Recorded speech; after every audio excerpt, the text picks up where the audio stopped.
ஆலயா cotton trending வேட்டிகள், ஷர்ட்டுகள். தமிழக பாஜகவின் வாக்குச்சாவடி பொறுப்பாளர்களுடன் காணொலி வாயிலாக பிரதமர் மோடி ஆலோசனை.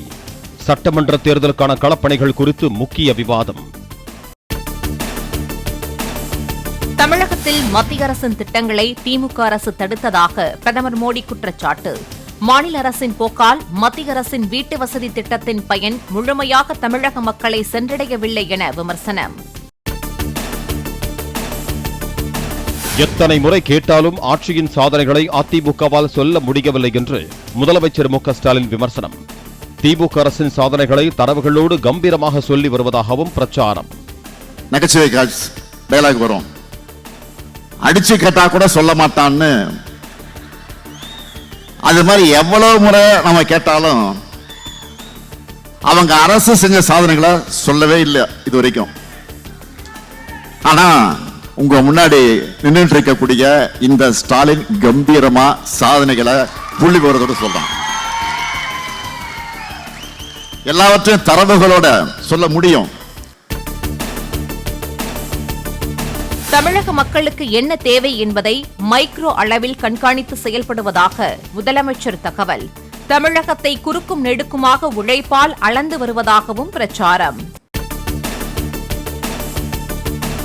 நெல் சாகுபடி தொடர்பான மத்திய நிதி அமைச்சர் நிர்மலா சீதாராமனின் எக்ஸ் தள பதிவுக்கு முதலமைச்சர் மு.க.ஸ்டாலின் பதில். நிதி அமைச்சகம் அனுப்பிய கடிதத்தில் இல்லாத எதையும் தாம் பேசவில்லை என்றும் திட்டவட்டம்.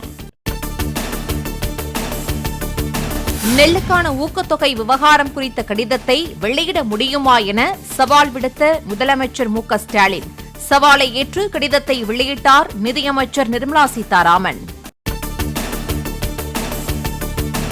நெல் உற்பத்தியை கட்டுப்படுத்த ஊக்கத்தொகையை நிறுத்தலாம் என ஆலோசனை மட்டுமே கூறியதாக நிர்மலா சீதாராமன் விளக்கம். நெல்லுக்கு பதில் எண்ணெய் வித்துக்களுக்கு ஊக்கத்தொகை வழங்கினால் பாமாயில் இறக்குமதி சுவை குறையும் என்றும் கருத்து. அதிமுக ஆட்சியில் போடப்பட்ட புரிந்துணர்வு ஒப்பந்தங்களே தமிழகத்தின் தொழில் வளர்ச்சிக்கு காரணம் என இபிஎஸ் தகவல். தொழில் வளர்ச்சி குறித்து மு.க.ஸ்டாலின் தொடர்ந்து தவறான தகவல்களை கூறுவதாகவும் கண்டனம். திராவிட முன்னேற்ற கழகம் போல நாடகத்தை அரங்கேறிட்டது. என்னமோ திமுக ஆட்சி வந்த உடனே தொழில் வளர்ச்சி ஏற்பட்டதாகும், இளைஞர்களுக்கு வேலைவாய்ப்பு கிடைச்சதாகும் அப்படின்னு ஒரு பொய்யை அவிழ்த்து விட்டிருக்காரு. அண்ணா திமுக ஆட்சியில் போடப்பட்ட புரிந்துணர்வு ஒப்பந்தங்கள் செயல்பாட்டுக்கு வந்த காரணத்தினால்தான் உற்பத்தி பெருகிச்சு, ஸ்டாலினால அல்ல.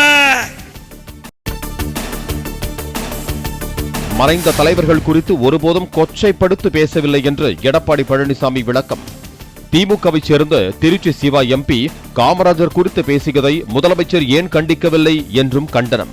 திமுகவுடைய ராஜ்யசபாவில் தலைவரா இருக்கிறார், அவர் பெருந்தலைவரை பற்றி கொச்சியா பேசினாரு, கண்டிக்க முடிஞ்சுதான் இந்த ஸ்டாலினால.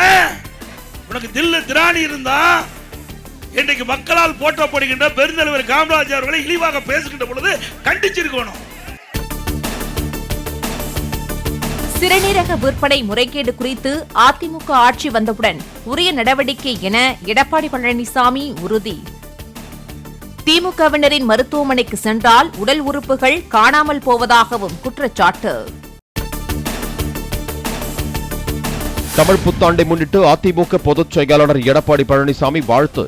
தமிழக மக்களின் வாழ்வில் நிறைந்த வளம், ஆரோக்கியம், மகிழ்ச்சி நிறையட்டும் என வாழ்த்துச் செய்தி. உள்துறை அமைச்சர் அமித்ஷா வரும் 19ஆம் தேதி சென்னைக்கு வருகை. மயிலாப்பூர் மற்றும் ஆவடியில் கூட்டணி வேட்பாளர்களை ஆதரித்து பிரச்சாரம் செய்ய ஏற்பாடு.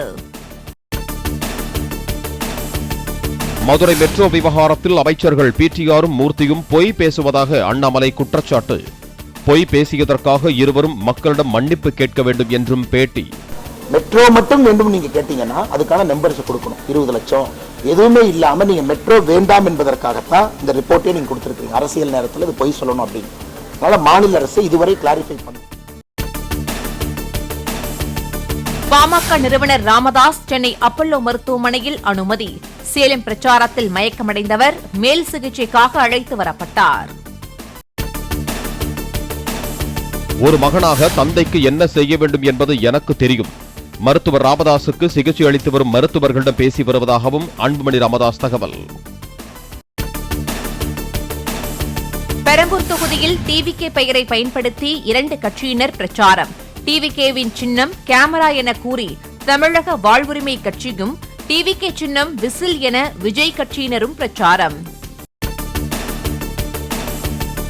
இரட்டை குழல் துப்பாக்கி போல தமிழகத்தில் இரட்டை எஞ்சின் அரசு அமைய வேண்டும். ஆன்லைன் மூலம் தமிழக பாஜக பூத் கமிட்டி நிர்வாகிகளுடன் நடத்திய ஆலோசனைக் கூட்டத்தில் பிரதமர் மோடி அறிவுறுத்தல். வருமானத்தை மறைத்ததாக கூறி அபராதம் விதிக்கப்பட்டதை எதிர்த்து விஜய் தொடர்ந்த வழக்கை தனி நீதிபதி தள்ளுபடி செய்த விவகாரம். சென்னை உயர்நீதிமன்ற 2 நீதிபதிகள் அமர்வில் தவேக தலைவரும் நடிகருமான விஜய் மேல்முறையீடு. சென்னை தேனாம்பேட்டையில் உள்ள நடிகை த்ரிஷா வீட்டுக்கு வெடிகுண்டு மிரட்டல். வெடிகுண்டு நிபுணர்களுடன் நடத்தப்பட்ட சோதனையில் புரளி என்பது தெரியவந்தது. தூத்துக்குடி எட்டயபுரம் அருகே சாலையோரம் நின்ற லாரி மீது கார் மோதி விபத்து. சென்னையை சேர்ந்த குடும்பத்தினர் 4 பேர் உயிரிழப்பு. தேர்தலில் வாக்களிக்க கைவிரல் மற்றும் கருவிழி பயோமெட்ரிக் அடையாள முறையை அமையும் இந்திய தேர்தல் ஆணையம் மற்றும் மத்திய மாநில அரசுகள் பதிலளிக்க உச்சநீதிமன்றம் நோட்டீஸ். மகளிருக்கு இடஒதுக்கீடு குறித்த சிறப்பு மாநாட்டில் பிரதமர் நரேந்திர மோடி பங்கேற்பு. 2029ஆம் ஆண்டுக்குள் சட்டத்தை நடைமுறைப்படுத்துவதே இலக்கு என திட்டவட்டம். தொகுதி மறுவரையறை குறித்த எந்த விவரங்களையும் தெரிவிக்காமல் மகளிர் இடஒதுக்கீடு தொடர்பாக சிறப்பு கூட்டத் தொடரை கூட்டுகிறார்கள். முதலில் அனைத்துக் கட்சி கூட்டத்தை கூட்டுமாறு காங்கிரஸ் தலைவர் மல்லிகார்ஜுன கார்கே வலியுறுத்தல். மேற்காசிய சூழல் காரணமாக 3 சக்கர எலக்ட்ரிக் வாகனங்களுக்கான மானியம் 2028ஆம் ஆண்டு மார்ச் வரை நீட்டிக்கப்படுகிறது. 2 சக்கர எலக்ட்ரிக் வாகனங்களுக்கான மானியம் வருகிற ஜூலை மாதம் வரை நீட்டிக்கப்படுவதாக மத்திய அரசு அறிவிப்பு. ஈரான் மிக மோசமான நிலையில் இருப்பதாகவும் ஈரானியர்கள் மிகுந்த விரக்தியில் இருப்பதாகவும் அமெரிக்க அதிபர் டிரம்ப் பேச்சு. அணு ஆயுதம் தயாரிக்கும் நாடாக ஈரானை மாறவிட மாட்டோம் எனவும் திட்டவட்டம். ஹார்முஸ் நீரிணை முற்றுகை விவகாரத்தில் அமெரிக்காவுக்கு ஒத்துழைப்பு வழங்க ஆஸ்திரேலியா மறுப்பு. திறப்பதற்கான நடவடிக்கைக்கு மட்டும் ஒத்துழைப்பு வழங்கப்படும் என்று பிரிட்டன் உறுதி. ஈரான் துறைமுகங்களுக்கு செல்லும் கப்பல்கள் தடுத்து நிறுத்தப்பட்டால் அமெரிக்கர்கள்தான் புலம்ப நேரிடும். பெட்ரோல் விலை உயரும் என்பதை சுட்டிக்காட்டி ஈரான் கிண்டல். ஈரானிய துறைமுகங்களுக்கான கடல்வழி போக்குவரத்து தடுக்கப்படும் என அமெரிக்கா எச்சரித்த விவகாரம். தங்களது துறைமுகங்கள் அச்சுறுத்தப்பட்டால் பாரசீக வளைகுடாவில் எந்த துறைமுகமும் பாதுகாப்பாக இருக்காது என ஈரான் எச்சரிக்கை. எந்த கப்பலும் செல்ல முடியாதபடி ஹார்மஸ் நீரிணையை முடக்கப் போவதாக ட்ரம்ப் மிரட்டல் விடுத்ததன் எதிரொலி. கடந்த வாரம் பேரலுக்கு $92 குறைந்த கச்சா எண்ணெய் விலை மீண்டும் $103 கடந்தது. ஆலயா காட்டன் ட்ரெண்டிங் வேட்டிகள் ஷர்ட்டுகள்